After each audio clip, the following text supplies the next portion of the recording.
Hai, saya dari Prodi Arsitektur semester 1 tahun ajaran 2025 dengan NIM 14425000017 dengan nama Muhammad Kaisar Yordania Wibowo, dengan mata kuliah Digital Arsitektur dan dosen pengampunya ialah Ibu Mufidah STMT. Dengan ini saya akan mempresentasikan tugas pertama dengan judul Sejarah dan Peranan Digitalisasi pada Perkembangan Karya Arsitektur. Dalam tugas ini saya mendapat subjudul Sejarah Perkembangan Digitalisasi dalam Arsitektur.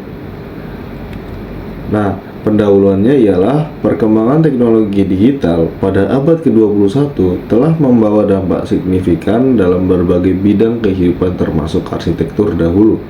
Proses perancangan arsitektur dilakukan secara manual melalui sketsa. Namun, kini hadir beragam perangkat lunak digital yang memungkinkan arsitek bekerja lebih cepat.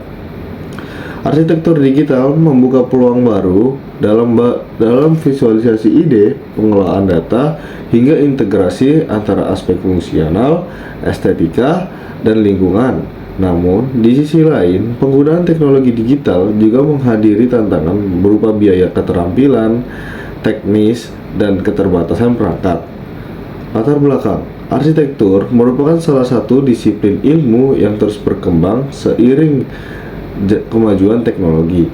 Perancangan arsitektur zaman dahulu memiliki metode manual, yaitu gambar tangan, market fisik, dan perhitungan sederhana. Namun, memasuki era digital, proses tersebut mengalami transformasi besar melalui kehadiran perangkat lunak dan teknologi berbasis komputer. Contohnya ialah Computer Aided Design atau CAD, Building Information Modeling atau BIM, simulasi dan visual 3D.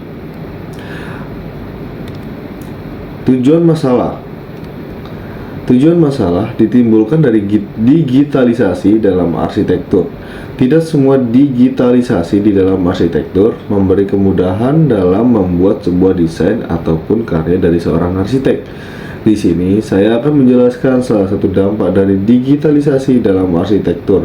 Dampaknya yaitu, misalnya, ukuran file dan manajemen data sangat besar dan membuat loading lambat dan versi bertumpuk pada sebuah device, dan saya akan memberi solusi cara mengatasi tersebut. Step pertama yaitu, jangan gabung semua model menjadi satu file besar. Lebih baik tiap bangunan, arsitektur, struktur, listrik, dan lain-lain dipisah. Step 2, bagi file sesuai bagian bangunan, misalnya satu file untuk lantai 1, satu file untuk lantai 2, atau dipisahkan per zona bangunan. Jadi kalau mau edit lantai 1 tidak perlu membuka semua gedung. Jangan bikin gambar terlalu detail. Tidak perlu contoh pintu, gambar konsep cukup bentuk kotak sederhana, tidak usah sampai ada baut dan engselnya, tidak lengkap baru dipakai di tahap berikutnya. Nah, data analisisnya ialah seperti gambar berikut ini yang bisa kalian lihat secara langsung. Periode 1980-an didominasi metode manual. Dalam buku dijelaskan bahwa sebelum hadiah teknologi digital yang canggih, arsitek masih sangat bergantung pada gambar tangan. Alat seperti CAD memang sudah mulai ada, tapi penggunaannya terbatas. Itu sebabnya di grafik terlihat sekitar 90% masih manual. Sejak tahun 2010 hingga 2030 sudah memasuki era digital penuh. Metode manual hampir ditinggalkan, sementara CAD atau BIM menjadi standar utama dan akan semakin dominan. Buku menekan bahwa pergeseran ini terjadi karena efisiensi waktu, ketepatan data, kemudian kolaborasi kebutuhan pasar dan tekanan global. Kesimpulan, jika pada masa lalu proses perancangan masih bergantung pada metode manual seperti gambar tangan dan magnet fisik, maka kini perangkat lunak seperti CAD dan BIM telah menjadi standar utama dan semakin memperluas secara arsitek dan klien. kontraktor juga, berinteraksi dengan desain. Namun penerapan teknologi digital juga menghadiri tantangan seperti biaya software dan perangkat keras yang tinggi, keterbatasan kemampuan SDM, serta masalah pengelolaan data.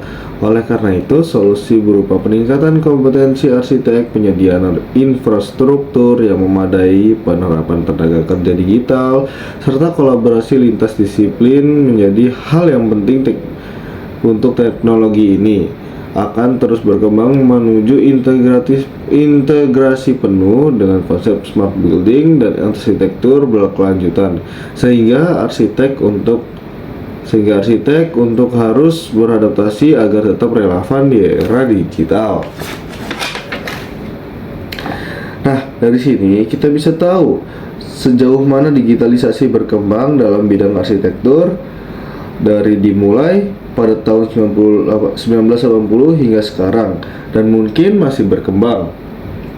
Mungkin sekian penjelasan mengenai sejarah perkembangan digitalisasi dalam arsitektur. Bila ada salah kata, mohon dimaafkan. Wassalamualaikum warahmatullahi wabarakatuh. Dadah.